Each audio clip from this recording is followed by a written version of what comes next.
My name is Dave Lankus. I'm with Business Insurance Magazine. Some property casualty risk management experts are advising commercial insurance buyers to forge 5- and 10-year policies with their property casualty insurers to promote stronger partnerships with their insurers, as well as to maintain the smooth PC market of the past 7 to 8 years. Do you believe this idea will take hold for most policyholders, and if so, what would be the implications for policyholders' costs and insurers' underwriting results? The question is about partnerships between probably commercial policyholders and their insurers. And there are a lot of ways of doing that by various retrospective plans or adjustable rates of various sorts and self-insured retentions and that sort of thing. As a general matter, there are only two reasons for buying insurance.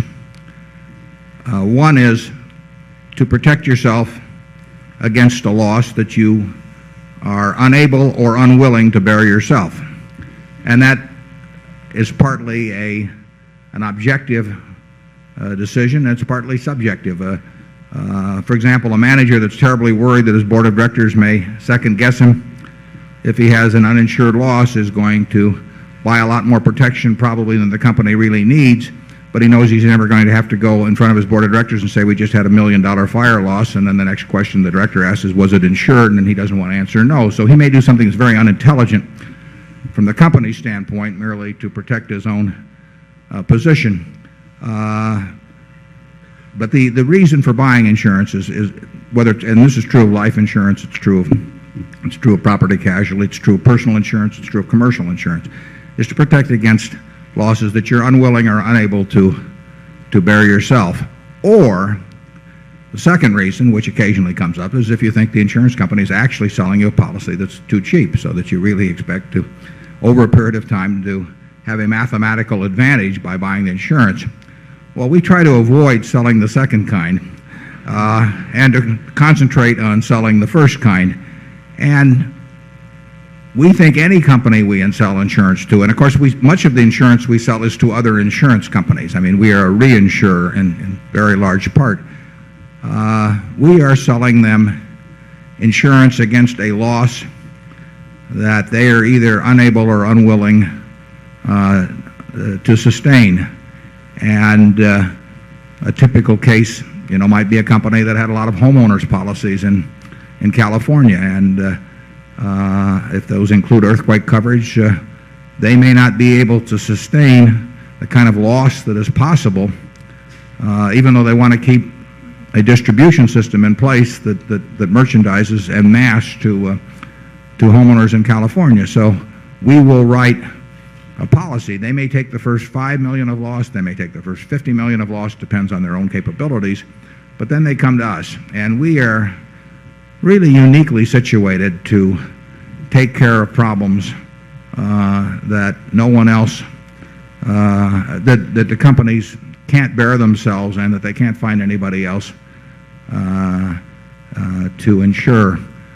But we really don't want to insure someone for a loss that they can afford themselves, because if we're doing that, it may be because they're dumb, but it may be because they also have a loss expectancy that's higher than the premium we're charging, which is not what we're trying to do in business.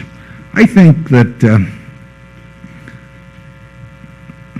I think probably, as compared to 30 years ago, that risk managers at corporations are probably